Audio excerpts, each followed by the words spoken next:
Welcome to Discovering Grays Lake, a podcast dedicated to the stories and people that make our town truly unique. Join us as we sit down with local business owners, community leaders, and everyday residents to hear their tales of triumph, struggle, and everything in between. From the little-known historical gems to current events shaping our community, we'll cover it, all in an engaging and informative way. I'm your host, David Wool, and together we'll discover the heart and soul of our town, one story at a time. Today's podcast is brought to you by the lovely folks at Keller Williams North Shore West at the Sinkmars Group. Motivated not by numbers, but by helping you feel at home in our community. Jody Sinkmars and her team are committed to serving Grays Lake and its neighbors with the utmost care.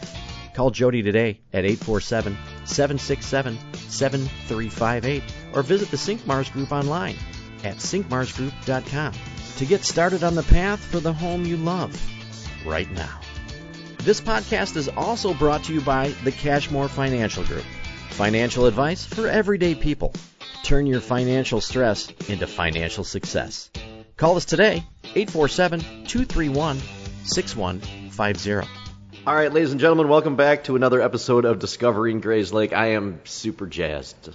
Can I say jazzed? Is that okay? Is that all right? I mean, you can say another word. Okay, so I'll be the dork today. Let's try to be appropriate here. Right. So I'm sitting down here in Third Lake at BBQ Productions with the one, the only, the man, the myth, the legend. No. Yeah, Kris Schoenbereger. What's up? And one of our great sponsors, too. I appreciate all of your help with everything. Yeah. So we're trying to spread the good word across Grays Lake and learn about businesses, and I've been hounding you. Yeah, for a while. Yeah, just to try to get you to talk to me. You're too busy for me? You're too good for me? It ain't that, but your schedule's different than my schedule. So. What you mean? And you work all the time? I'm a night owl, and you call me at 7 in the morning, and I'm still sleeping. Right. Well, somebody's got to sleep around here. It ain't me. All right. So BBQ Productions. I want to get down. I know that many of our listeners are familiar, especially with this location, and I know you have a lot of other stuff, but I want to go back because I think your story is fantastic. How do you get started in the restaurant industry? Stupidity. No, I'm just kidding. It goes back a while. It goes back to 2009. I got laid off from a local police department. I was a community service officer. Did that for 2 years. I thought that was, my dream and my mission, what I wanted to do. At the time, I started just doing like catering for friends and family on the weekends. We started doing festivals, and it was going really well. I had gotten a job working for a local cable company, which there's one big one that you can think of. I won't name drop here, but that was my job, and so we were just doing catering on the weekend, and I knew that I wanted to be an entrepreneur at some point in time in my life, and so I had gone to my mom and said, hey, what kind of business can we create? What can we do that that would be along the entrepreneur spirit? And she had came up with the idea of, my mom's from New York, and she had came up with the idea of doing this soft serve ice cream truck company called Mr. Softy. Really? Yeah. So it's and they're still in existence to this day in New York. But when we went to go to the health department and try to see if we can get it, they wouldn't let us because you couldn't serve unpackaged food in a mobile unit. This is back in 2009, 2010, 11. So that was back before food trucks were really big. Yeah. So now it's different, but she said, well, we're doing this catering thing. Why don't we just kind of grow on that? And we decided, let's do it. We found this location in Third Lake. We were just going to make it a little catering operation. And, I'll give a shout out to some people here that really kind of helped make BBQ Productions what it is. Because as we were building it, I was learning as I went. I didn't really know much. So we found this place as a little catering. It was going to be our catering operations facility because we were doing it out of our house. And, it had like 40 seats. So we said, hey, let's open up a little restaurant. That was my mom's idea. And I told her she was crazy. And she's like, no, we could do this. And I was like, how? You've never ran a restaurant? I've never ran a restaurant. And she's like, but I ran a cafeteria. I'm like, that is not the same thing. And she's like, yeah, it is.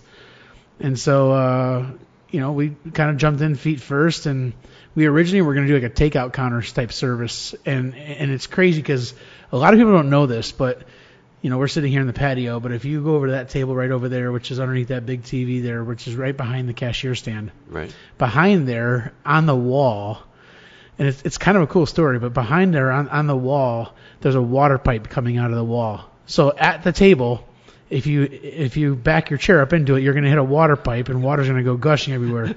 Well, the reason why that's there is because that table, which we call table 11, but that table was supposed to be where our soda machine was going to go, and we were going to do a counter service type restaurant. Interesting. And so my general manager at the time that we had hired at the very beginning, which I'm still friends with to this day, Bill Byrne, he's a big person about Grays Lake. He's got a business in Grays Lake, great guy.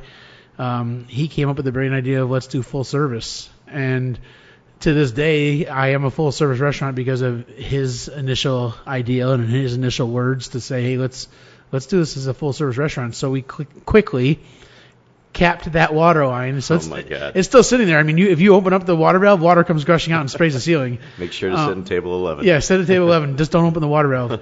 And we made a full service restaurant. So we opened up July of 2014. Like I said, it was my mom's idea to do it. And the first night that we opened was a huge success. We sold out of everything that we had. Again, we didn't know what we were doing. We were just kind of, we're going to make, this, we're going to make that, we're going to make, a 10 pounds of this, and we'll see what happens. Well, the next thing you know, it's, crazy. We sold out of everything that we had, and it was pretty much an overnight success. I had told my mom that night to go home and get some rest, and we talked the next morning. My mom had taken care of all the sides, and I was taking care of all the major items. And a lot of people don't know this, but our first menu when we first opened was not barbecue. What was it? Burgers, brats, hot dogs, Philly cheesesteaks, Italian sausages. We were called BBQ Productions because we created backyard barbecues. All right. So we produced barbecues, BBQ Productions. So that's originally why our name is the way it is. It had nothing to do with barbecue. We were not even a barbecue restaurant. But what happened was the first night that we were open, everyone was coming in and saying, where's the ribs? Where's the brisket? Where's the pork? And I was like, what the hell is that? And they're like, ribs? And I'm like, no, like bratwurst. Ribs? Hot dogs. No, where's the ribs? What ribs? We sell bratwurst and hot dogs and burgers. Backyard barbecues. And so really that's where I learned that the cool thing about the word barbecue is it has so many different meanings to so many people. True. And I love when someone says they don't like barbecue, and I'm like, awesome, what don't you like? Because to you it could mean, cooking on charcoal grill and having burgers and brats. To the next person it can mean, oh my God, there's barbecue sauce and everything. To the next person can mean that you're putting something in a smoker. So there's just so many different meanings to the word barbecue. I mean, there's Korean barbecue, there's Japanese barbecue.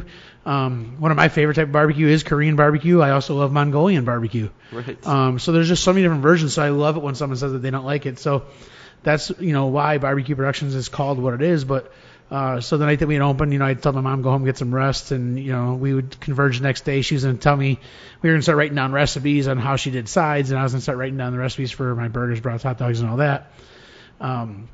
And so that night when she was going home, she's like, we may want to consider doing something different. I'm like, what do you mean? And she's like, we may want to look at doing like ribs. Ribs, brisket, and chicken, and all that. And I'm like, but we've never done that.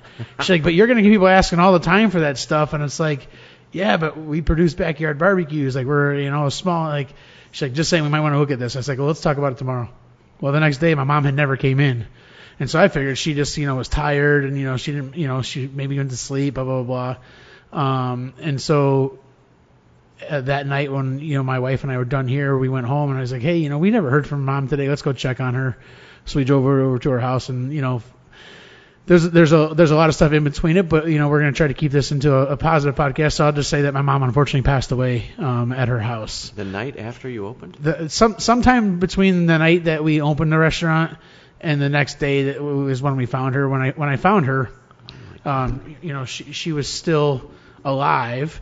A lot of people don't know this, but like when I worked for the police department, I had a lot of friends that were very close friends of mine. And so, when you're in that state of mind and your mom's in front of you and you're trying to save her life, you go through training and, I learned how to do CPR and you learn how to use a defibrillator, like all those things. You learn how to use those things. It's different when you're doing it to your own family member, and it's different when you do it to your mom. Right. And so she was alive when I found her, but when I called 911, they wanted me to check on pulse and stuff like that. And as I rolled her over to try to check our pulse. She had redlined right in front of me. Oh my God. Kris. And so, I started doing CPR, trying to get her to, come back to life. And it worked. She started breathing again, but she was, having these, I guess I can call them convulsions or something. I don't know what it was. I still don't know what it was to this day. And my mom lived in unincorporated Round Lake. So what was difficult is that it's a dividing line between Fox Lake Fire Department and Round Lake Fire. So I got sent to Round Lake Fire, but then they had to send me over to Fox Lake Fire. But in the meantime, the very first police officer that showed up on scene was one of my best friends. And so Brandon showed up, and Brandon was there, and we tried everything we could. Then when the ambulance came, they ended up calling for more manpower, and I knew the tones from the fire department because of, used to work for them. And so I knew that they were calling for more manpower. So they got over to Nimsey and McHenry, and then they flight for life her down to Rush in the city, and ends up, we found out that she had sepsis, which is like where it's a poison of the blood, and her organs started shutting down. And from the night that we had found her to the night that she actually physically passed was just under 48 hours. Unbelievable. My brothers and I, we took shifts down at Rush, staying with her. And I'm pretty lucky. I feel pretty lucky because the night that she had passed away, the doctor had thought that she was coming out of it because her vitals started to improve. And so I was sleeping on the side, and they're like, hey, come over here. We're getting some good vitals from your mom. I went over there and I grabbed her hand and I was like, hey, I'm here with you, blah, blah, blah. And she gave me a slight little squeeze, and then next thing you know, her vitals went back down, and then within a few hours, that was it. So, I look at it now, and the one thing that she had said before she had passed away, and to me, I believe in so much magical things, and she said that when we went into this venture of the restaurant, she said, I'm going to help you. And then remember I said, how are you going to help me? You don't, she said, I ran a cafeteria. She's like, we'll do this. I'm going to help you. And so there's a small part of me that thinks that there's a bigger picture. And so I'll tell you, it's been, let's say 2014 and now, so it's been almost 10 years. For me to be able to talk about this now and go through it. And now there's some days where I talk about it and it's not as easy to talk about it. Right. This is probably, I don't want to say it's easy or easier, but I truly believe that she gave me the success of where I'm at in a higher power in a higher different way, because nothing explains what we do and how we do it and how we've gotten to where we've gotten to without something crazy happening. I know. And so I had set this goal a long time ago that in 10 years I wanted to have 5 locations. And to say that, when you set a goal, it's a crazy goal, and you want something to work towards. And for us to be able to do that, we just bought number 6, a few months ago, and we're in our 9th year. It's been a wild ride. It's been a fun ride. It's been an emotional ride. It's been a stressful ride. But it's one of those things where this industry is a tough industry. You're constantly rated daily, between Yelp and Google and Facebook and, so many people. We have so many fans, we have so many followers, and, we have so many people that love and support us, and they truly believe in what we believe and what we're about. But then you get the people out there that they just want to destroy you. Yep. And there is some just straight up nasty people out there, and it's crazy because you can be super nasty to me, and I would still donate to your kids' charity. I would still, if you told me you needed help at your house doing something, I would come over and help. Your nastiness isn't going to take and control my destiny as far as where I want to go and change who I am as a person. I think this world needs a lot more better people. Oh my gosh. And you have it running a restaurant, you have to have really super thick skin, man. And I'll tell you what, mine's not thick. I can tell you that, me and you've had several conversations. I'm an emotional teddy bear. Yeah. I'm not going to lie. There's been Yelp reviews and Facebook reviews that have put me into tears and have put me to bed crying myself to sleep because it means something. This is not. I'm not just a McDonald's. Where your review does not matter. And I tell people all the time, listen, we serve between 300 and 500 guests a day per store. Wow. And so if you look at the rate of mistakes that we make. And I say we because I make mistakes too. Like I've cooked on the grill and I've burnt a burger, and I've sent it out not knowing, but it just happens when you're cooking. And I often say this at home, like, when I cook dinner for me and my wife, or me, my wife, and my son, I'm looking at a plate of a box of mac and cheese and, 2 steaks, and I have however long I want to take to cook it. And I still mess that up. Now try doing, 300 to 500 meals a day, plates, with 2 or 3 people. Stuff's going to happen. It happens I can't tell you that I've ever been to a restaurant that I've never had something wrong. Right. Me and Mike, my area manager, we went to a restaurant not too long ago down in the city, and I got a steak that was like $150 for the steak. And guess what? They had to cook it twice because they couldn't get it. Wow. And it was $150. And then I've also been to McDonald's where I've gotten cold French fries week after week after week after week after week. And guess what? I still go back there. Right. There's restaurants that are, around here that I'll order something and I'm like, man, I didn't really like that. But guess what? They have 75 items on their menu. I can order something else and try that, and it's like, right. Nothing, just because I like something doesn't mean that you're going to like something. Like some people think Brussels sprouts are the greatest thing since sliced bread. I think they're disgusting. Does it mean that they're terrible? No, it just means that God created a taste bud different than your taste bud. Right. So, but there's no need to be nasty about it. And that's the thing that it's difficult with this industry because there is just so many there's so much nastiness, and so I do my best to focus on the positive things and focus on the good things. But there, the negatives always seem to kind of outweigh the positives sometimes because it always comes in batches and bulk. But the thing that I just, I wish everybody could understand is that, there's a real human being behind every operation, especially local and family owned, like. Right. Well, how many people are behind? I come in here for dinner, from the person that greets me at the door, yep, to whoever takes my order, to the cook. There's so many multiple things. Cooks to the dishwasher, right? Then the person who had to pay for the food, the person who pays the bills to get the food, like, and so like I often tell people this all the time, like, oh, how did you guys give me my burger and it's burnt? Because it's like I said, we all make mistakes. I have not found one employee in this world, not one, or owner that is perfect 100% of the time, no, every single day, and so. A lot of people don't realize that our average send-back rate is about 5 a day. Out of all the restaurants? 5. Yeah, that's all the restaurants. Oh, my God. That's fantastic. So do the math. Right. 5 divided by 300, let's go on the low end, times 4. Right. Because one of our locations isn't a restaurant. So that's 1,200 divided by 5. Or 5 divided by 1,200. It's 0.000003. So this is what I ask people. Listen, if your wife or your husband was perfect, 99.99993% of the time, would you divorce your husband? They'd be the happiest person on the planet. Right? And so it's like the same exact thing. I'm just like, sometimes people get so emotional about their food. So emotional. And it's like, listen, if my wife made a batch of cookies once a week for me and my kid, and on week 6 she burnt them, should I divorce her? Oh, absolutely. I'm going to tell Mariah you said that. Watch your cookie making, Mariah. Yeah. But it's like, again, it's like there's so much emotion to it. Now, I don't want to just dwell on the negative things. Those are some of the things that's like, really good to me. But there's a lot of great things too that happen. Yeah. From the people that come through the door, and even people that don't work for us anymore. Like I have learned from every person who's came through this door. I'm grateful for every person, even the ones that aren't here anymore, or maybe it was a bad breakup, whatever. Right.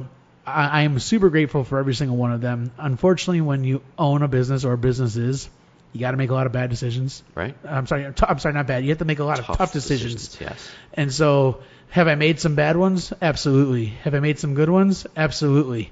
There's no playbook for how this works. No. But I got to tell you, for where I'm at now in my life, I'm in year 9. The negatives definitely are lower than the positives. COVID threw us through a whirlwind of things. Supply chains, shortages, now labor shortages. It is one of those things where you go to sleep and you have no clue what you're going to wake up to the next day. So I try. And you still love this, right? I'm trying to gauge your vibe here. You should see the look on his face right now, everybody, by the way. I want to say, if you would have asked me 3 years ago or 4 years ago, absolutely, 100%. Right.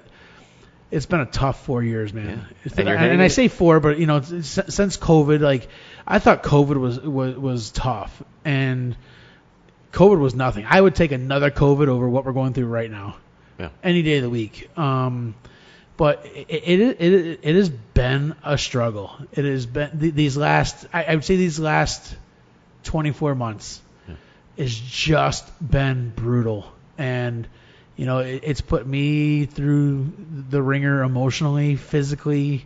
It's made me question at times. I'll be honest. I've texted you. Yep. I can't do this anymore. And so you've talked me off a cliff. Like people don't understand. Like there's this meme that went around a long time ago, and it was about a chef in a kitchen, and he was sitting in a bag of potatoes over in the corner eating a cold bowl of pasta, and there's this meme about we spend hours a day making sure your food is as best as it can, but then we get shoved in the corner, and because sometimes that's what it's like. It's like you go all day long, cooking, preparing, prepping, ordering food, not getting your food delivered. 2 weeks ago, one of our food vendors didn't deliver our food to 2 locations on a Friday night. Oh my God. And so you call this food vendor and they don't care. No, they don't. They're so big, and they'll find another customer if you're not happy. And this isn't the first time. There's the same exact story last year. That same food vendor, and it's a very large food distributor company that rhymes with Crisco, and very subtle. Yeah, very subtle. You can tell my anger with these people. Yes, exactly. But they delivered all 5 of my restaurant's locations at midnight to one store and said, sorry, we don't have enough time to get to the other stores. You need to do it. So at midnight, me and my managers are delivering all my food to other locations, and this is what we get to deal with. Between that and fire alarms, and somebody broke through this window here last summer, shattered my window, came through here, and I get that call at 3 o'clock in the morning, 5 o'clock in the morning. I'm trying to find plywood to board up my restaurant, and next morning, wake up and I don't even say morning, but 3 hours later, 4 hours later, open the store, and first person, their French fries weren't hot, and then they left me a bad review, and it's like, why do I do this? Right. You've officially made me not want to have a restaurant. Yeah. Let's go back. So this is the first location. I know you've expanded upon things, and I love this location. What was the second location? Lake Zurich. So Lake Zurich. Yeah, and Lake Zurich was cool because, I bought Lake Zurich in 2017. Okay. I started this store in 2014, so I rented this location, and here's a funny story that I'll tell you. This location, when I first got it, my landlord here gave me a really good deal. I didn't realize it was a really good deal at the time. Okay. But my rent was $3,000. And so for a restaurant, fully built out, now we had to do painting and flooring and stuff like that, but I already had a hood system, already had a kitchen. $3,000, that's all I had to pay. And so my rent is nowhere even close to that anymore, just so you know. But when my lease renewed, and I had the conversation with my landlord, and I would tell you right now, the landlord I have here is the best landlord I've had in my life. Nice. Truly has my back, supports me. We have great conversations. It's 2 brothers, and they're just awesome. And so when we went to go renew my lease, I'd found out that my rent was going to go up pretty substantially. And I'm like, what the heck? Why is my rent going up so high? Blah, blah, blah. And so we were pretty candid with each other. And so he's like, I'll be honest with you, like, we gave you a really good deal because we didn't think you were going to make it. Really? Yeah. And it's funny because I looked at another location down the street. It was a former barbecue restaurant. And the landlord over there wouldn't give me the time of day because I didn't have the financial outcast that he wanted to see. Right. And so I've since talked to their listing agent since then, and they are kicking themselves in the. Oh, I'm sure. Because the spot that they wanted me to go into is now still vacant, and it's been 7 years, 8 years now, whatever it is. So, wow. But yeah, my landlord here is like, yeah, we gave you a really good deal, and he goes, think about it. From a landlord standpoint, you had no money. Right. I had no loan to start this. I literally did it with whatever money I had in my pocket for my full-time job. And you didn't even know what kind of food you were going to serve. I had no clue what I was. I had no clue what Right. I had no clue what I was doing. I've never ran a restaurant. We were going off the fact that my mom ran a cafeteria.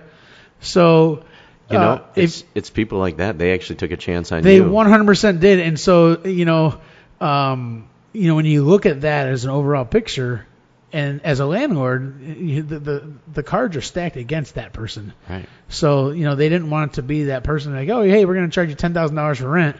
And then boom, you have no chance of surviving at all. And the crazy thing is our very first spot that we looked at wasn't even here. Really? So the Chocolate Sanctuary is where we first looked at moving into. Seriously? We looked at Chocolate Sanctuary probably 3 times. Wow. And so, but the rent there was, I'll just say that it was nowhere even close to what this location was. So them, by giving you that rent, actually helped them out in the long run too, because now they have somebody's been here 9 years. And the other thing that's crazy is that that location, the Chocolate Sanctuary, is the same landlord, and I had no clue. Are you serious? Yep, same landlords. Wow. Yep. So anyway, back to Lake Zurich though. Wait, why Lake Zurich though? So they approached me and they're like, hey, we heard about you. We heard about your restaurant. We heard about what you did for when the tornado happened. So obviously a tornado hit town. I think you remember this story, but hey, that's how I got my drone business off the ground. Yes. Yeah. No pun intended. Yeah, exactly. Well, let's stick with that for a second. Let's not get off track, because that's one of the things I admire you for, and I know a lot of the community that knew about what you did through all these things.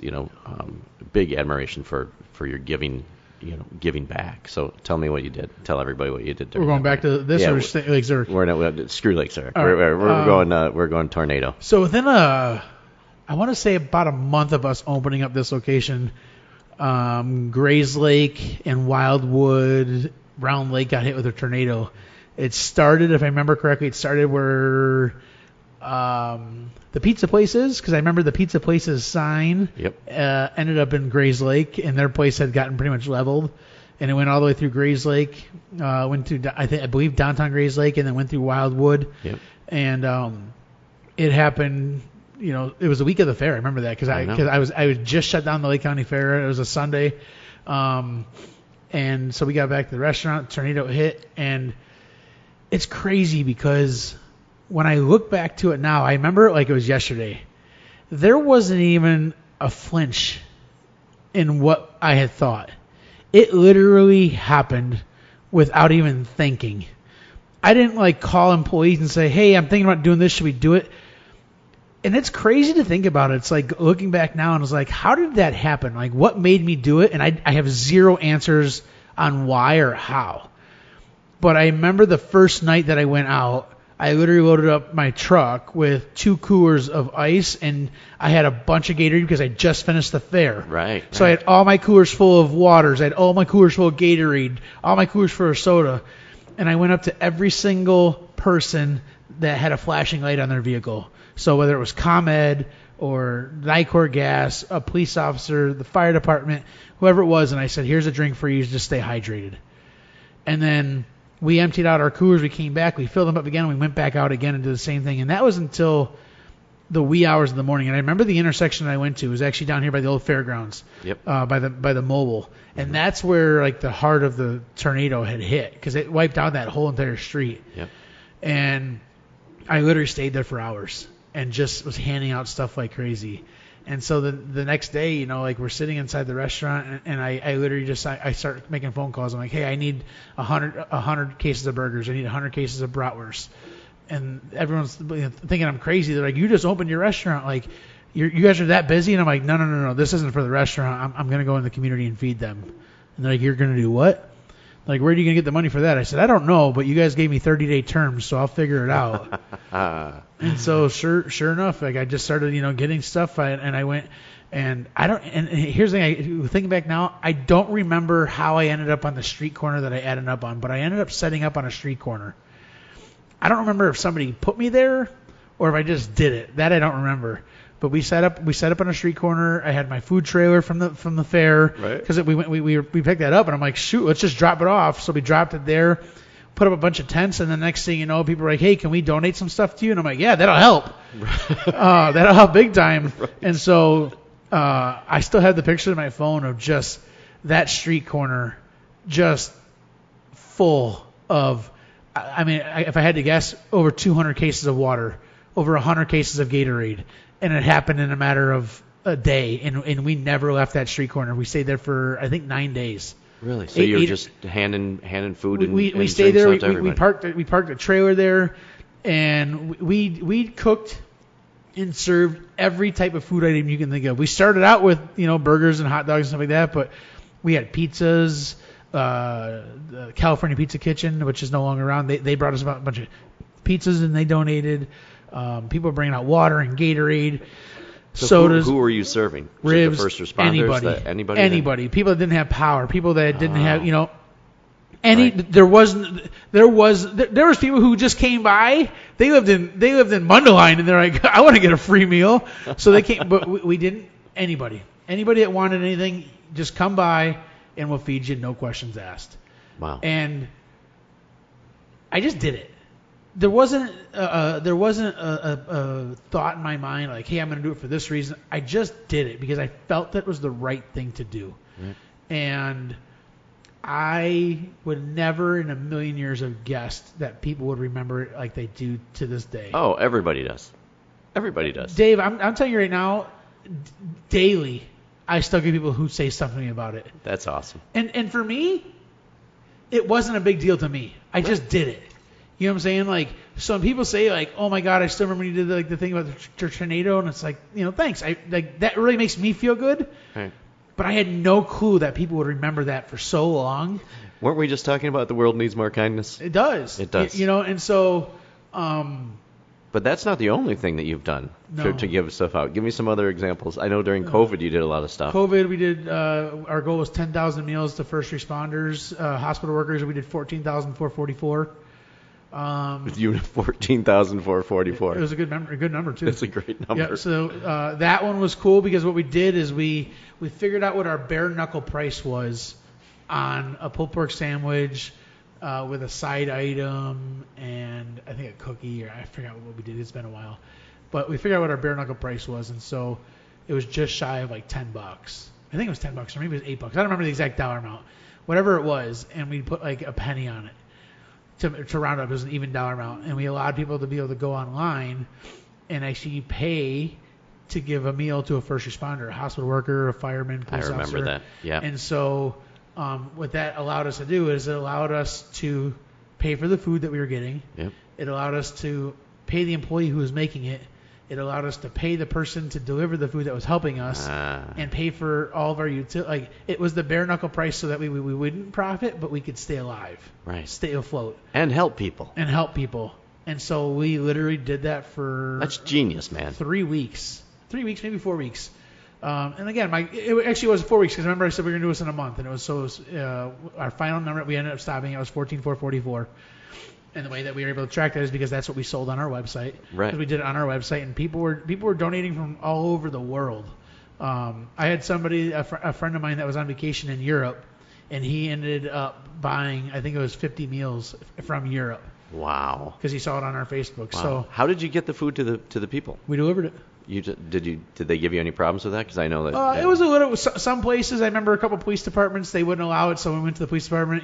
But Dave, when I tell you that we literally went everywhere, we were going to animal hospitals and dropping off food too. No kidding. Because they're still taking care. Like anything that was a nurse, doctor, police, fire, paramedic, tow truck company, any first responders that we could find. And there was times where I'd say, hey, load up our delivery vehicle and give me enough for 10,000. And we'd break them out in meal packs of like 10 or meal packs of 20. And I would just load up the truck and I would literally drive and just Google, where's my nearest police department? Boom. I'd go there, knock on the door. Hey, I got food. I got dinner for you guys tonight. How many you guys got? And then it started getting word around. And I remember, I remember I was driving through it was Mundelein. I was driving through Mundelein, and I knew, and everyone's going to laugh at this, I knew the 3 spots where police officers shoot radar in Mundelein. And location number 2, I was right. There was a police officer shooting radar, and I pulled up to his window, and I was in my delivery truck, and the officer literally said to me, he goes, "Are we getting delivered next?" No way. He knew what I was doing, and I said, "You sure are." That's so he's like, so cool. I'll follow you over to the dispatch center, and we ended up feeding everybody there. But he knew what we were doing from our social media posts. And I remember the first post that I had that went what I would quote unquote call viral. And I remember where it was, but it was at Condell Hospital. Okay. And I made a post, and again, going back to my emotional side, I got a little choked up in it. Yeah. But I was just talking about what I was doing and what I saw when I went there. And the post overnight went up to almost 200,000 views. Oh my God, really? Yeah. It was crazy. The amount of views and shares. And again, I wasn't trying to do anything. I was just sharing. You know, when people donate, I always want to share where their donations are going, you know, because it's like you donate to, the Red Cross. You don't know where that goes. You don't see anything. So I always purposely overshare because I want people to know, hey, you donated $5. You see them actually getting fed their sandwich so that way you know. Right. And inspire other people to help you out too. Yeah. And so, that post went crazy nuts. And, for what was going on in this world, it was a fun time, you know. It was fun to see the smiles on people's faces. And you may be the only person in the world that's ever said that about that time. Yeah, because people were just so nice, and so it's like, I'm going to bring up something the other day from a long time ago, but I say this quote all the time, and I really mean it. And I think you can relate to this because we've talked about it. I never, ever, ever want to experience another 9/11. No. But I would love to experience another 9/12. And think about that for a minute. Remember on 9/12, after 9/11, everybody loved everybody. Yep. You couldn't find an American flag in a grocery store and a hardware store to save your life. I remember my wife and I trying to get an American flag, to put an American flag up, and we couldn't find one anywhere. It was hard. Wow. Actually, it wasn't my wife at the time, but a friend of mine, I'm sorry. A friend of mine that we were trying to get these American flags. Like, we've talked about this before. My wife and her family said the same thing. They were trying to get American flags. You just couldn't find them. Right. And so. What a great day. And everybody finally came together. It was. And so, it's crazy because. It's terrible that it takes a tragedy to bring people together. And so it's like, but it was a time in my life that I remember 9/12 like it was yesterday. And so, those moments where you have an opportunity to make a difference in someone's lives, is something that I always tell people to take advantage of. And we have this thing here on our wall inside of our office, and it's called our core values, like what drives us in our company. And my last core value is that I want to be somebody for somebody. Yep. And so I truly live that every day of my life. It's like try to be somebody that somebody can look up to and say, look what they're doing, or look at the things that they do, or look what they're able to do. And so it goes back to that whole entire thing of, a bad meal or a bad experience. It's like you might have a bad experience, but I'm still going to be there for you if you ever needed me. Right. I'll share a really cool story, actually. This is a really cool story. I've never told this story to anybody. All right. I can't wait. So and I've heard a lot of them from you. But this is a really cool story. So I'm not going to say what it actually was, but I had somebody that left a bad review, a 1-star review, for something that I believe very heavily in. And he didn't support what I believed in. Okay. And I'm very vocal. Not going to say vocal, but I'm very, you know who I am. Right. You know what I believe in. You know my support of police officers, and I'm never going to change that. This person wasn't in favor of some of my beliefs and that's okay. Everyone's allowed their own thing. Amen. Said he would never come back to my restaurant ever again. Left me a really bad review and blah blah blah blah.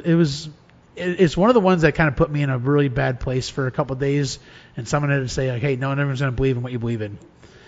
We were doing a benefit here at the restaurant for a girl in Round Lake Beach. I don't remember exactly what it was, but there was a benefit that we were doing here because we've done a lot of benefits. But we did a benefit for a girl in Round Lake Beach that something happened to her. I forgot what happened.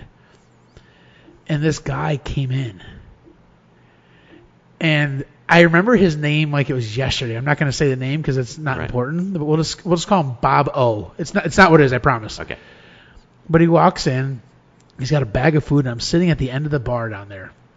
And he walks up and he shakes my hand and he's like, are you Kris? I said, yeah. And he goes, I just want to shake your hand and say thank you for doing this benefit for this girl. And he goes, it's really admirable of the things that you do for everybody in the community. He goes, I saw what you did for the tornado. I saw an old article. He goes, and now this, and you've completely changed my mind on who you are. By the way, my name is Bob O, and I'm the one that left you that 1-star review. He goes, you have my business the rest of your life. Wow. I said, are you serious? He goes, I'm dead serious, and I'm really sorry that I did that. Wow. And I said, I lost it, dude. I'm not going to lie. That's a story that's actually getting me right now because, man, that story right there, it's cool. Yeah. It's really cool. And so. You changed the way the man thought. Yeah. And it's like, and sure enough, I know exactly what he looks like. I see him every time he comes in here. He gives me a high five every time. We've hugged. And I would say one of my most top 10 memorable customers in my life. Wow. And it started with the 1-star review. Oh, and he belittled me. Really? Yeah. And you turned it around, not consciously doing it. No. Just because you kept doing the good that you're doing. So, yeah. And that's just cool. Like, this industry, like, you get those stories. You know, like, I tell people all the time, and I actually started writing a list on my phone of all of the things that have happened in this journey. Right. Start the book, and man. I said one of these days I'm going to write a book, but I have the notes because, like, some of the things that happened, nobody would believe. Like, they truly wouldn't believe. Like, I've called you many times, like, Dave, you're never going to believe what happened. You're like, there's no way. And I'm like, no, for real, bro. Like, I'm serious. And it's like, seriously? And it's like, yeah, bro. Like, so, but yeah, it's that story, and I've never shared that story with anybody. Really? Never. I might have shared it with my buddy Dick. Well, I'm glad nobody else is going to hear it.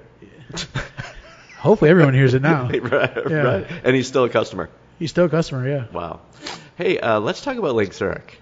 Oh, yeah. I forgot about Lake Zurich. I'm just kidding. Yeah. No, it's just interesting to hear, like, your passion, and I'm still blown away what my takeaway, because there's some things that we have shared today that I didn't know. Yeah. Like, just naming the business barbecue. And you never do that? No. But it made me think, like, people say, what are you doing this weekend? I'm going to barbecue, and I'm making hamburgers and hot dogs. Yeah. And you and your mom doing that together, and it seems like she was such an inspiration for you. She was. I tell you what, she was. She's one of those moms that, you know, I always called, and it's funny because my wife and my mom got custom embroidered aprons for Christmas one year, and my mom's nickname that everybody called her was Dude. Like, hey, where's Dude at? And so I did not know that. Yeah, and so my mom used to always call my wife something not appropriate for radio, but right. And so she got her an embroidered one too, and so that was just their name street. But my mom was one of the dudes. You know, she'd go to the games with us. She'd go, you know, if we wanted to go to the Bears game, Mom would ride along, and she would, you know, she was just one of those people that was a special person. And so even people that we still talk to this day from when we grew up, she made a lasting impression on all of them. Well, I can tell you that I didn't get to meet your mother, but I'm going to tell you that what I know about her that I admire you for the best is you are an awesome father. I appreciate that. Yeah, and I anybody that knows Kris or is friends with him on Facebook or anything, you and your little man, oh my God, yeah, it just warms my heart every time I see you and Hunter together. I would say the one thing that I fail at as being a father, and I'm going to say this because it's something that my mom always taught me, and I'm completely flipped. All right. But my mom always said, I'm your mother first, and I'm your friend second. And the one thing that I'm bad about is I'm friends with Hunter first, and I'm his father second. I am guilty as charged as well. Yeah. Isn't it? That's the hardest thing to do. And especially wait till he gets a little bit older, too. No, because we're there right now, Dave. We are literally there right now. Like, no joke, I don't want him to go to school in a few weeks. Why? Because he's your buddy and he hangs out? He hangs out with me every day. I know. You know, and so, like, we have this new thing that we just found out from a friend of ours that owns a business in Antioch. Family Heirlooms Antiques. You ever been there? I have not. Cool place. She's a really cool person, Heather. But I went to school with her husband, Austin. So they posted this thing on Facebook a month ago, saying Austin's hosting a toy auction. Go check it out. And I clicked on this thing, and I'm like, I don't understand it. I ended up of it. Right. You know that we're huge WWE fans. Oh, just minorly, yes. Huge. Yes. And so Austin was having a WWE toy party, and I go to this app, and I can't figure it out. So then she posts it again, and I'm with Hunter. And I pull up this app, which is called Whatnot. Uh-huh. And I will tell you, it's on my phone right there. It's on the home page. We figured it out. And it's a live auction of WWE action figures. Oh, my God. How much fun did you guys have with that? How much money did you How spend? much money have we spent? Right. So You just posted something. He got his new wrestling belt. Or somebody got him a belt or something. Dave, I'm telling you right now, this stupid app has taken so much of my money these last 2 weeks. But it's like Christmas morning every morning because we have a new package on her, and we're on. The best part is now my wife is on it with us. Oh, my God. My wife is on it with us. And everybody on this app that has these live auctions, now there's probably a good core of like 20 people, maybe 15 people who have these sites, have these auctions daily. And they have ones for like baseball cards. There's different things you can buy on there, but they're all live auctions. Well, they know us as the Burger family. Stop it. Yes, and they know Hunter.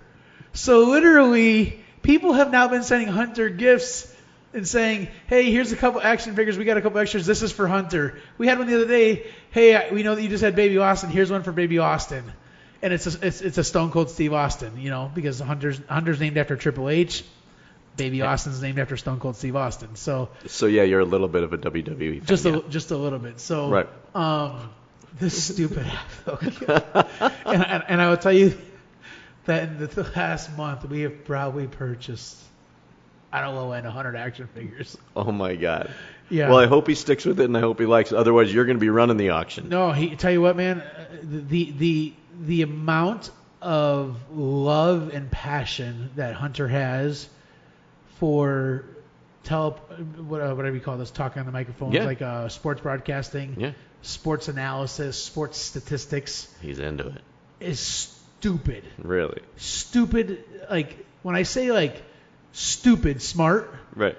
Like there's just no like his knowledge for statistics is dumb. That's how much he knows. Like Mariah and I had an argument last week. We were arguing about something, friendly argument, and it was about the movie Home Alone. And she's like, "There's no way that Home Alone has been out for X amount. I think we were saying 20 years and blah blah blah blah, because that's one of our favorite movies." And I was like, "Yeah," and like it had to be out longer than that. And Hunter literally looks at both of us and he goes, "Both of you stop." He goes, "Why are you guys arguing about it?" He goes, "It was made in 1994. And we both looked at it and we're like, "What?" And he's absolutely right. And I'm like, "There's no way." So I go to my phone and I could be off on the year. Maybe it was 92, whatever the year was he said. And I'm like, "How in the hell did you know that?" He goes, "It's at the end in the credits. It tells you." Unbelievable. And I'm like, so he's got a future in sports statistics or something. He literally, and I've heard him talk on the mic too. Oh yeah, I think he's great. He literally, one day we're driving in the car, and we start we're going to a local wrestling show, and we're in like an hour and a half of just traffic. And he goes, "Did you know that in 2012 so and so won the Royal Rumble?" In 2012. I'm like, "No, I don't even know where it was." And he goes, "Yep." He goes, "Check this out, Dad. 2012, blah, blah, blah, blah. 2013, blah, blah, blah, blah. 2014, blah." And he goes all the way up until the current year. And in 1 year, I don't remember which year it was because he's not sitting here, but they changed the Royal Rumble. There was a guy's Royal, not Royal Rumble, Money in the Bank, sorry. It was Royal Rumble. There was a guy version and a girl version in like 17 or 18, and he literally switched and said the guy won this one, the girl won this one. He knew the exact year that everything changed. Knows sports scores. He knows game scores from Bears games from like years ago. You can ask him, "Hey, what was the score of the Bears game, the Bears versus Packers in 2017?" And he'll ask you which game, the one in September or the one in January. Oh my God.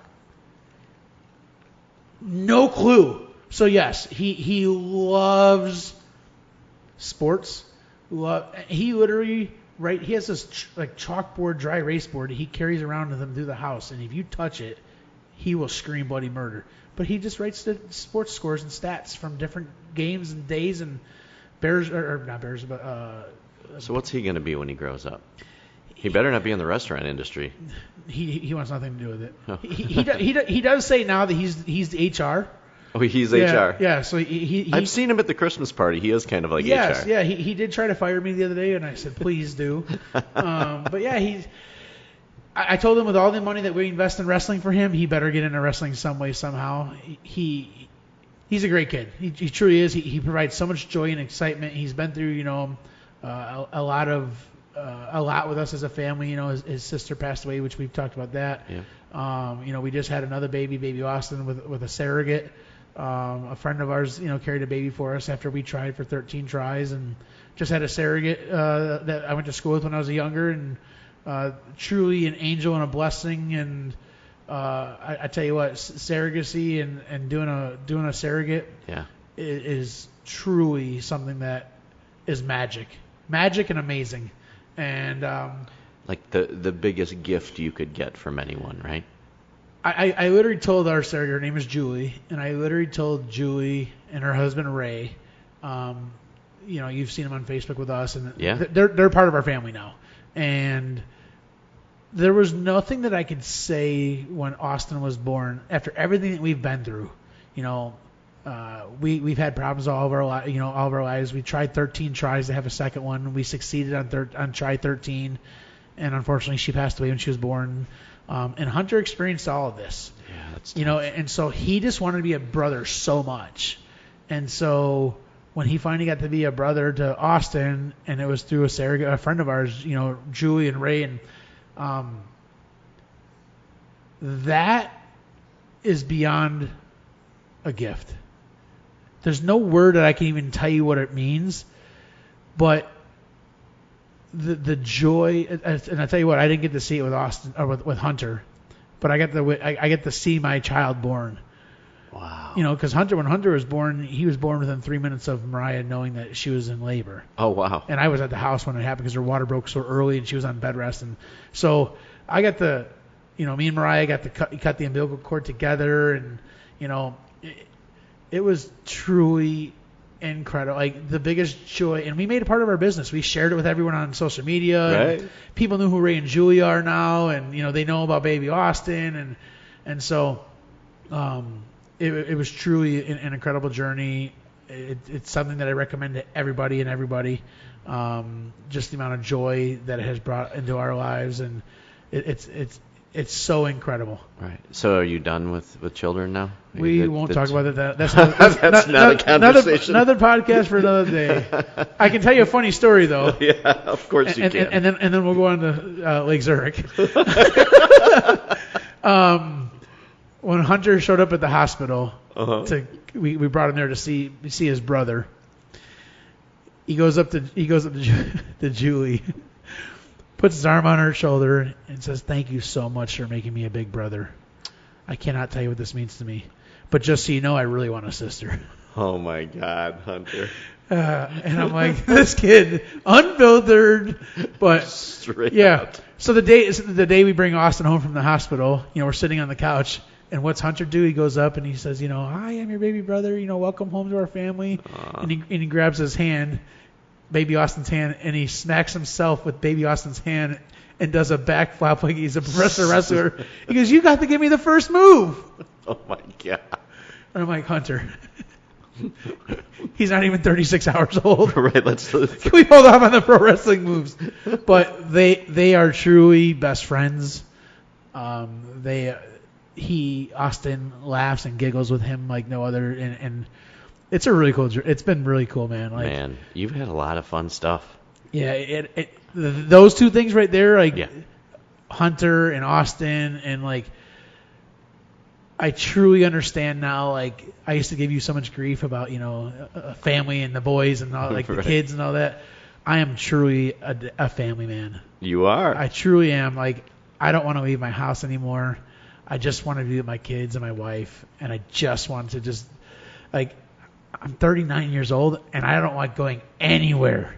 You just want to be with your family. I just want to stay at home. I just want to, like last night, me and Hunter, we had guys' night. We went to the tractor pulls at the fair and, hung out with another one of my friends that, I've been friends with since I was in high school. And we just had a guys' night. And it's like, afterwards, we went to Quick Trip. It's one of our favorite places to get dinner. So we're at Quick Trip last night getting dinner at the gas station. Hunter will tell you the best place for dinner in Wisconsin is Quick Trip. Amen. Yep. So we're there till midnight, and we have this thing when we're out hanging out. It's no mom, no rules.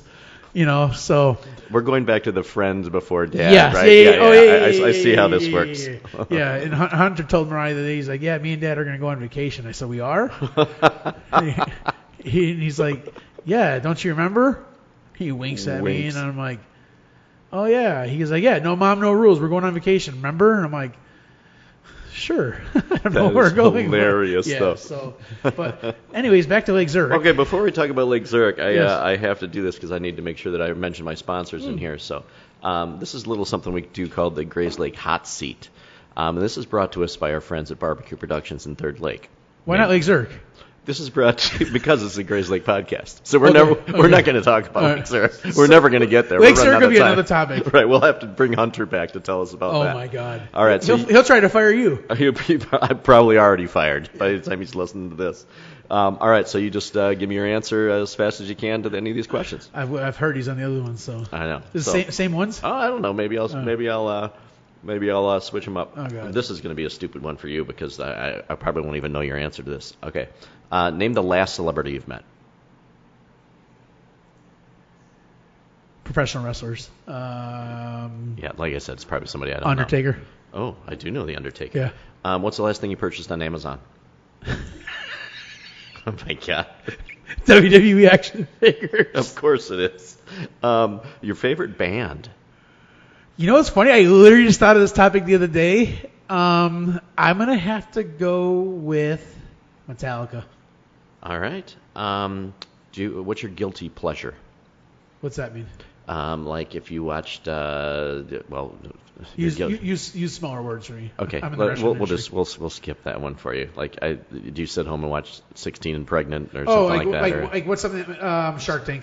Oh, you watch Shark Tank? Love Shark Tank. I can watch that day in, day out. How many days can you wear a pair of jeans without washing them? I'm not answering that question. Yep, 36 is the answer. No, put it this way. I yell at my wife, and I'm like, "Why did you take those and put them in the laundry?" It's been 2 weeks, and I'm like, "But they fit so comfortably." But I tell you what, I'm going to throw a little thing real quick. Yep. I learned something listening to one of your podcasts that you're supposed to put jeans in the freezer. I heard that too. Yes. Yeah. So I still haven't done it. From our friend over at 27 Houses. That's right. Yes, I learned that you're supposed to. And I tell you what. Jeans in the freezer. I really want to try that, but I know what my wife's going to say. Why is your 2-week-old jeans sitting on top of the frozen pizzas? Right. What's your favorite candy? Gummy bears. Ooh, favorite sports team? Bears. Yeah, I figure. What's your favorite holiday? Believe it or not, it's 4th of July. Really? Biggest pet peeve? I believe it. You're like Mr. Yeah. Exploded fireworks. Yeah, exactly. Where was I? Your favorite? Oh, we did favorite holiday. Your favorite movie of all time? Rush Hour. All right. When's the last time you had an alcoholic beverage? I don't drink. I know. Actually, I can tell you on my birthday I had one. Hey, wait. I've had an alcoholic beverage with you on your birthday. Yeah, you don't want to have alcohol with me. No. I get drunk really fast, and I drink girly drinks. Wait, don't you get like hives or something too? Yeah, I think we were in San Antonio together one time, and you tried like half of a drink, and then you broke out in hives. I have an allergy to it, but after 30 minutes it goes away. But yeah, my birthday, I definitely had. Yeah, that's the same trip we went on, and you got to shave Juan's beard. Yes, I miss Juan. I do miss Juan too. Juan, if you're listening, we need to do another spontaneous. Oh, you know what? Just show up in San Antonio and go bother him. He's got a nice pool now too. Yeah. Are you a high five guy, a knuckles guy, or a hugs guy? Knuckles. Yeah.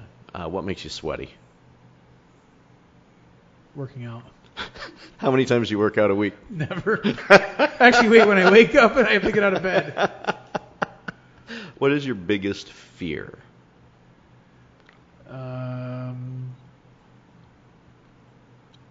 Failure.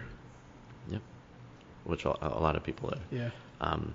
And especially with everything you got going on, so I know it's hard. What is your favorite restaurant that you own? That I own? Yeah. I'm going to get some slack on this one. All right, let's hear it. Station 51. Station 51. Yeah. Really? It's so fun.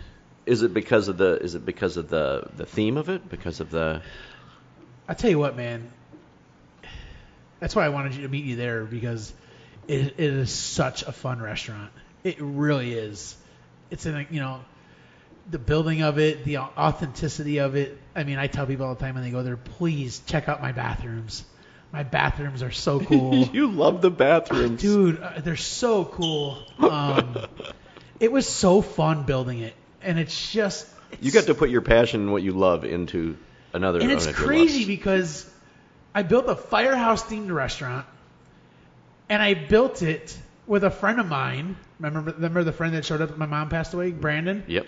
Me and him figured this out and drew this whole thing concept up, and I figured out how we're going to do it. Like, he helped me while we were eating dinner one night at Red Lobster. That's awesome. Yeah. Okay, so before you started... no more hot seat questions? Because I love those. No, those are fun, too. Oh. Yeah, but I'm kind of... But you already know them all. I want to tell a story. So Kris and I went to... we went to Wisconsin Dells. We did a little drone trip, taking drone photos everywhere.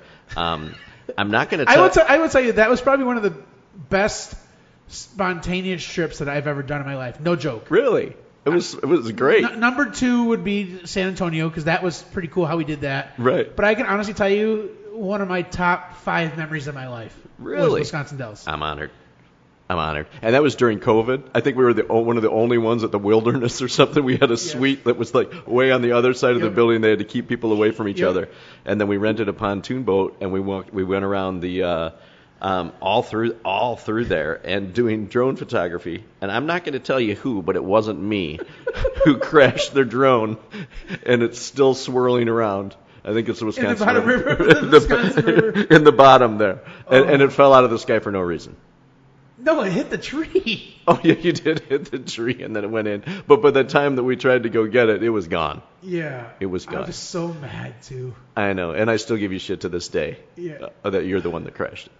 Oh, yeah. I still remember when we hit the water, too, when I hit return to home, but we had already driven the boat up like 200 feet up the thing, so the drone starts going back to where we took off from, and you're like, hey, dude, your drone's hitting the water. I'm like, what?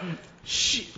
Lift it up. Yeah, because we went down by the dam. Yep. We went by the dam. The damn. And we'd have some best damn photos of that we've had. Actually, no, we don't have any photos of that. Remember? No, because that would break laws. Yeah, we have no photos. We stayed far enough away. Yeah. I'm pretty sure we did. Yeah. Yeah, so that was fun, because we were and trying to land a drone on a moving boat. Where there's not room to do it without crashing it, it's not the easiest thing. I think we used our hands. I think you grabbed it. I remember that. Yep. Tried to do that. And I'll tell you the other thing that was really cool, because at that time it was April, and that was the first nice week of weather. It was. But the two things that that I enjoyed the most is that, and I believe that this is legal, so we can talk about this. Okay. The picture you got of Miller Park. Oh, yeah. That was on the way up? Yep. Yeah, we stopped at Miller Park. We stopped there, and then we stopped at Cascade Mountain. We stopped at Cascade Mountain. We drove to the top of the mountain. Which I thought those pictures would be cooler, but they didn't come out. The Cascade Mountain wasn't as cool. I thought it would be too. But, and there was no snow on it, by the way. Yeah. But the water park photos. Yeah, we did water park. Taking the drone and flying through a water park that's closed. That's right. We got some cool photos of that, the go-kart track. Yep. We got some really cool photos, and like I said, it was truly, and that's all that trip was. We just went with 2 drones to see what we can get. We didn't go to bars. We didn't do anything. Everything was cool. We couldn't even get something to eat. No, but the reason I even started this story was we saw a restaurant there that had food trucks inside the building. Yes. And you were like, holy shit, I have to do something like this. Yep, the Grateful Shed Truck Yard. Is that what it's called? Yep. Isn't that awesome? And it's funny because Brandon and I talked about that when we were at Red Lobster. I was like, yeah, me and my buddy Dave went and we saw that place. That's fantastic. Yep. See, and that's what I love about talking about stuff and friends and all the thin threads, the little things that you go through in your life, and that sparks one idea, that sparks another, that goes to another. And not all of them are good on my end anyway. Yeah. But no, that was dude, that trip was. Yeah, and I do want to tell just a quick story, too. So I know we're way over on time. So if you're still listening, thanks for hanging out with us. So Kris and I go to visit our friend Juan. I was planning on going, but we didn't tell Juan that Kris was coming. And Juan has like a 52 International pickup truck, which is extremely small. Obviously, there's 2 seats in it. There's 2 seats in it. And if you know who Juan is, and you know who Kris is, and you know who I am, especially at that time, we're not the smallest guys. Well, you're like half the size of me. And I'd say Juan. So you have 2 guys that are pushing a buck 280. And I was snuggled in the middle. Well, again, but Juan had. So you told half the story, and you got to tell the rest. So of the story. Juan pulls up to the airport to pick me up. Like you got to back up before that. Okay, well, you're on the phone with Juan here at BBQ Productions in Third Lake, not Lake Zurich, by the way. Right. And we should talk about Lake Zurich sometime. So you're talking about Juan. And Juan, you're FaceTiming him. That's right. And so I'm like, dude, when are you going to come up and visit? He's like, when are you going to come down and visit me? And I'm like, when are you going to shave your beard? And so he had a nasty beard. Yeah, and he said, but his beard's his life. Right. And so I was like, dude, if I showed up at your doorstep, I'm shaving your beard. And so he's like, yeah, right, go ahead. And I said, what if I just showed up at your doorstep with a pair of clippers and tried to shave your beard? He's like, you'd never do that. And I'm like, oh yeah, you're right, I wouldn't. He goes. And I said, but if I did, I'm shaving your beard, right? He's like, yeah, if you showed up here on my doorstep, you could shave my beard. And you had a trip booked in I think it was like the next day or maybe 2 days later. And I literally, I'm like, Dave, I'm going with you. And so, and you did. Yeah, and so I remember that you and Juan used to always do these battles with videos, Facebook Lives. I mean, with your car. Stealing cars. Moving into his house and there's times I call you, Dave, is that real? Or was that one of your guys' skits? Yeah, I broke into his house and I took a shower. Yeah. And I took a bath in his bathtub when he was on vacation. You guys had some of the funniest videos. And so you when we got to the airport and Juan was picking us up, or you up, but me up, he didn't know that. I remember that. Do you remember what you called him? What I called him? Yeah. I have no idea. Instead of an Uber, you called him the Goober. Yes. So you're like, I gotta. So he was FaceTiming you as a video as he's picking up his next ride, and you were doing a video as if you're calling a Goober service. Oh, that's right. We were both on Facebook Live on 2 separate channels. And you had a bunch of people listening. And I think we tagged each other in the videos too. All of a sudden, I'm hiding behind a wall. I have a picture of you hiding behind the wall. And I don't hide very well. And you go up to the truck and you're like, hey, are you my Goober service? He goes, are you my next hillbilly ride from Illinois? And as you get in the truck and you start driving away, I yell out, yo, Dave. And I run up to the car and I put my head in the window, and all of a sudden Juan's like, oh my God. What the hell is going on? That's right. And I'm like, hey, you guys got room for me? And we weren't in the car for more than 25 seconds, and Kris pulled out his razor, his electric razor.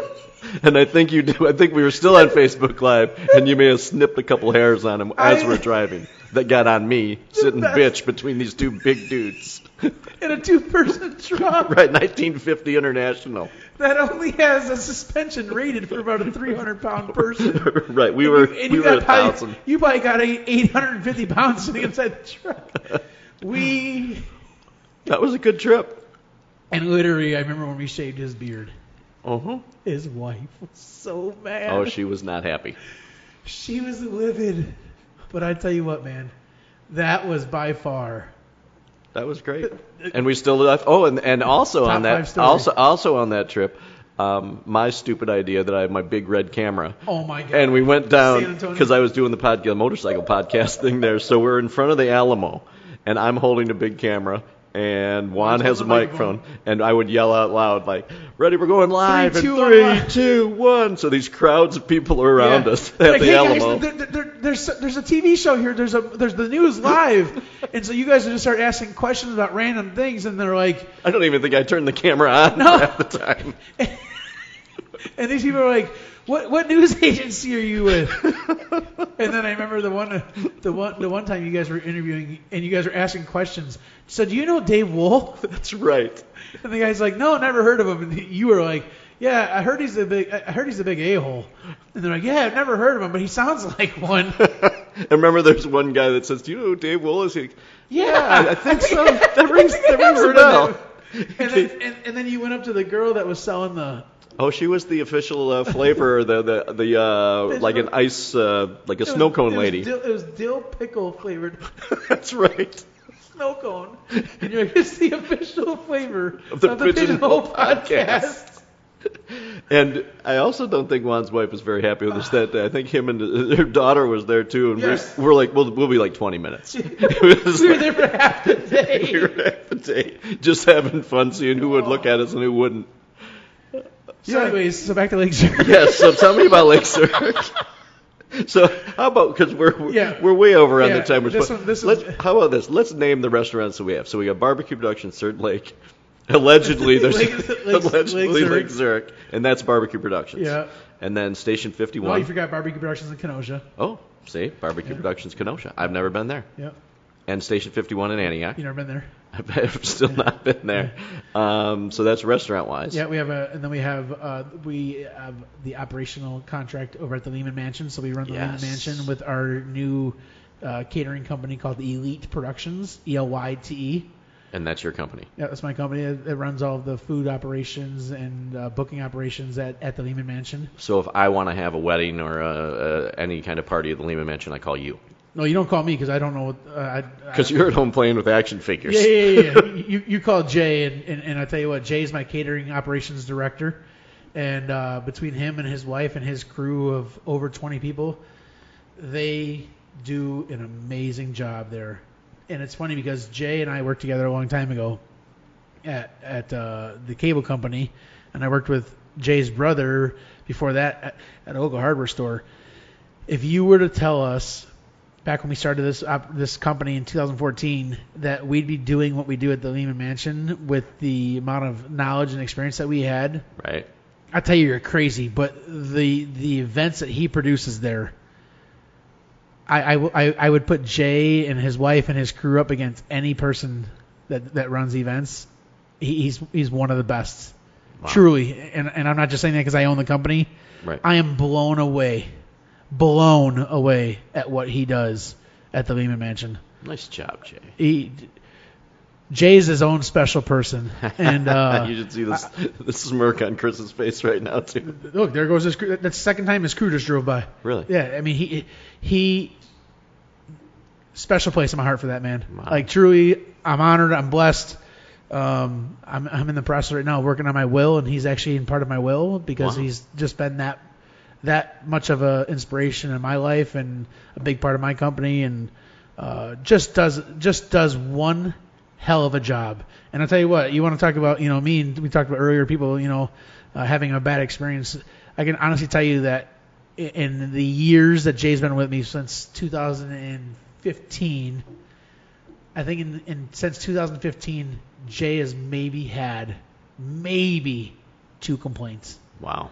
In that amount of time. Wow. And it's usually something minor, like, he forgot plates, or or they literally, that man and his family, because literally, if you look at our payroll structure, like all the paychecks that we write, his last name's McGuire. Mm-hmm. There's like 9 McGuires. Oh, because they're all. And I'm involved. like, dude, how many people are in your family? He's like 37, and once they hit 18, they're going to be at the mansion. That's awesome. So his heart and soul's in that. He truly, him and his wife, like, real quick, because I know we got to end this, but when we took over the mansion, it was empty. So we had to outfit this place, and so I gave Jay my Amex, and I said, all right, go do what you need to do to get whatever it is.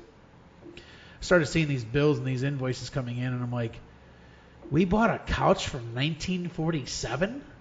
What? Right. And I'd go there, and I'm like, you paid money for that?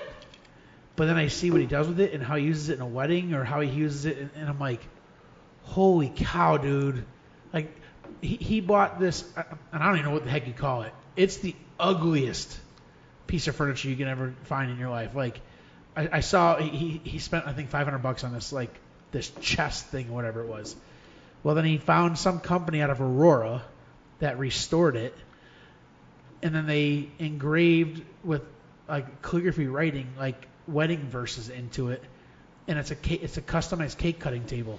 How cool is that? And he takes it and he drapes, like white linens across it, and like then he has LED lighting in it, and I'm like, okay, I can't believe it. I spent over $3,000 on that, but that thing is beautiful. Right. How did you know how to do that? Vision. Well, he says my wife is number one, or Pinterest is number 2. And I'm like, Jay, you're a Pinterest guy? Right. But yeah, Jay, if you ever have the opportunity to talk to him, meet him, he's truly a legend in my business. Truly. Nice. And there's some other people that are legends in my business that that aren't here anymore, that still people that I look at, that go to for advice. We just had our first employee retire from us. It was our very first employee that we ever had work for us, Darlene. I love Darlene. Especially your banter back and forth. Oh, yeah. Darlene, but she works at the mansion with Jay still. Oh. She bartends there. We have a Sabio in our kitchen who's been with me since day one. He's still working here. We got Luis, who's our kitchen operations manager. He's been to be very close to probably the beginning. I'd say within the first year he started working here.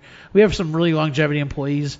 Haley, who doesn't work here anymore, but she's still, I talk to her on a daily basis. She helps me out with things when I need help, and she comes to the house and checks on us. And I'm pretty blessed with the amount of people that we have that, I still talk to that don't work here anymore, that have maybe gone on different career paths, or, but it's been a wild ride, man. It's been wild. It's been fun. I'm blessed to know the people that work here now. I'm blessed to know the people that used to work here.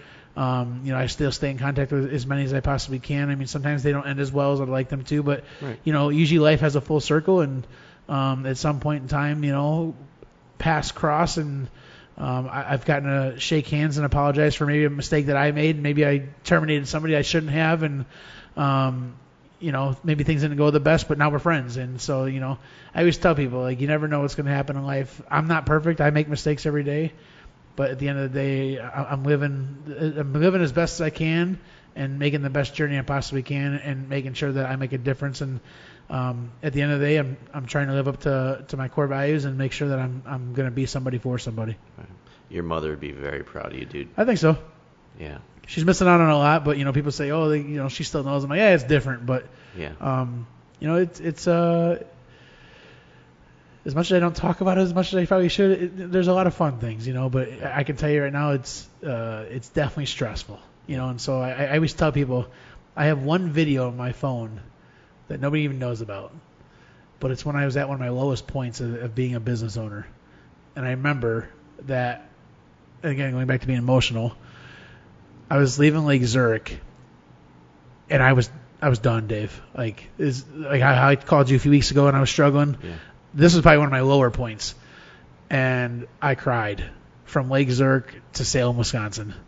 And I didn't just cry. I was I had to pull over twice because I couldn't see. And I grabbed my phone and I recorded myself. And it's in my phone because when the bad happens, I want to be able to remember that way. I'm sorry, when the good happens, I want to remember that there's also bad.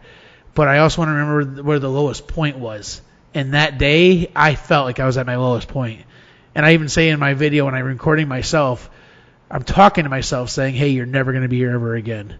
And I try my best to never get there, but it was a brutal day, and so I have a lot of those, and it's one of those things where I tell people, listen, you never know what people are going through. People often talk about Robin Williams.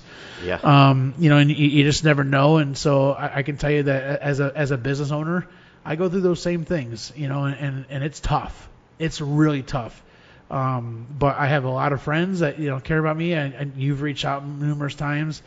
And I appreciate it wholeheartedly, but I just wish people would know that, hey, there's real living people behind what you're, that are running these things. I'm not just I'm allowed to swear, right? Yeah. I tell people all the time, I truly do give a shit. Yeah. And so. You do, and it shows. Yeah.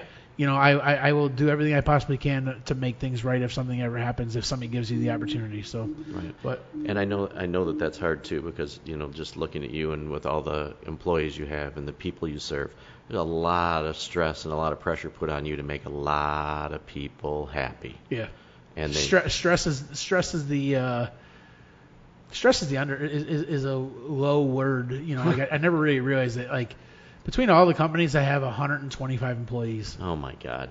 And what a lot of people don't realize is I pay all my own bills. I process my own payroll. I write my own budgets. I do a lot myself. On average, I go to bed about 3 in the morning, and I'm usually up by 7:30, 8 o'clock. Sometimes I try to sleep till 9. Right. If I can get 10, I will. But obviously, it's harder with a newborn. But yeah, I do all my own stuff. And I'm still at the restaurants. I try my best to make it to the stores as often as I can. I've been blessed that I have another employee that joined us just under a year ago, Mike, and he was my mom's neighbor when my mom passed away, and he's known me for over 20 years, and he's truly brought a ray of sunshine to our company. Now, he's been in the industry for 20 years, and you'd guess that he's brand new every time you talk to him because of how much positivity that guy brings. Love it. And the best thing that people so he started out as my manager at Station 51, and now he's my operations manager for front of house, oversees all my operations. And my favorite thing about him is that everybody thinks he's the owner. That's great. And so he really brought it. We did a wine walk in Antioch last summer, and me and him are sitting next to each other, and everybody came up and shook his hand, and nobody even looked at me or talked to me. It's kind of nice though, right? I'm not gonna lie, it was cool. Yeah.